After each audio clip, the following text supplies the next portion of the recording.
Welcome art students, my name is Mrs. Megara and I will be your art teacher this year. To start the year out, we're going to be doing drawing. Drawing is a great way to help relax and quiet the mind. You want to remember that drawing, you can express yourself in a different way instead of words or talking. For today's lesson, you're going to need to include a fish, your name, and 5 different types of line. If you had me last year, then you might recall we went over horizontal, vertical, diagonal, wavy, and zigzag line. Those are just 5 lines. There are many different types of lines out there. I'm going to have these handouts on our site. You can either open a new tab to look at them while you're working on the assignment or print them out. You can also look around your house to see different types of line that you can include in your assignment today. So let's get started. So the first thing that you're going to need to do is you're going to need to draw a fish. You need to think about how many letters are in your name because you're going to need to include your name in the fish. The reason why is because I want to get to know everybody, so I want to see your first name. So if you have a long name, you're going to want to think about doing a larger fish today. You can have your fish swimming down or up. The next thing you're going to need to do is you're going to need to add a tail. The next thing you're going to need to do is add an eye. I'm going to add a heart shape for its mouth. The top fin, I'm going to do a zigzag line. And the bottom fin, I'm going to do a zigzag line that goes into a wavy line. So now I need to fit the name in. I'm doing this in marker so you can see it, but I prefer you guys to do it in pencil. That way you can erase if you can't fit your fish on the paper or your name.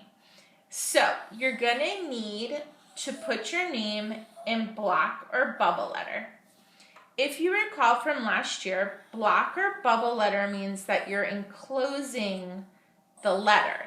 So if I have the letter, here's my letter R, I want to make another R right next to it and connect it.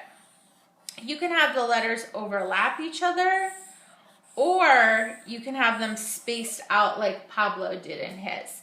Notice too that the letters can get smaller as you get to the edge of your fish. Okay, so step number 1 was the fish. 2, put your name. And now our third step is to do 5 different types of line. So right now I'm putting in what's called a vertical line. And that is one of our art elements that we're going to use throughout the year, line.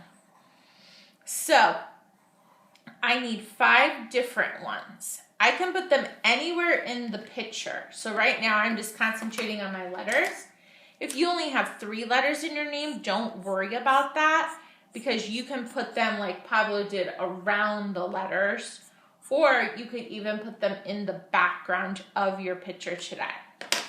So once you have finished your lettering, think about, is there any areas that you want to color in?